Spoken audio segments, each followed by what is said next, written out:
మరి ఈ పత్రికలు మరి ఇట్లెందుకు రాస్తున్నాయి మళ్ళీ అంటే అదో కథ ఈయన రాశాను ఆయన రాశాను ఆయన రాశాను ఈయన అయ్యో మేము రాయకపోతే మేము వెనక పడతామేమో అని ఈయన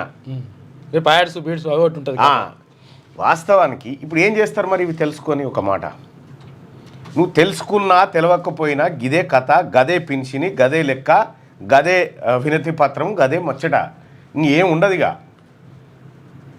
కానీ ఒకటైతే నిజం ఏంటంటే ప్రభుత్వము తన దగ్గరకు వచ్చినటువంటి డబ్బును విచ్చలవిడిగా ఖర్చు పెట్టకుండా ఏ దానికి ఎంత అని ఒక కేటాయింపులు ఉంటాయి చూడు అట్లా ఇస్తారన్నట్టు.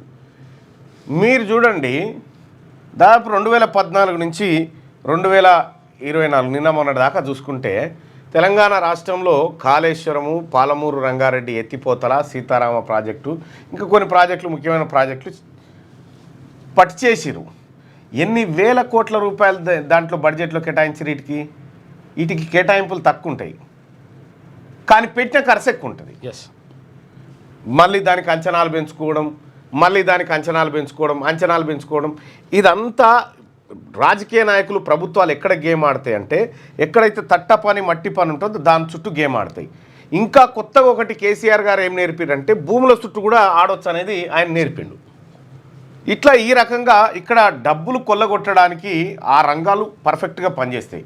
ఇక సంక్షేమం విషయానికి అంటారా అదే పైసలు ఇస్తే ఓటేస్తారనేటువంటి ఫీలింగ్లో ప్రభుత్వాలు కానీ పార్టీలు కానీ ఉంటాయి కాబట్టి పెద్దగా మనల్ని ఎవడు పట్టించుకోడు.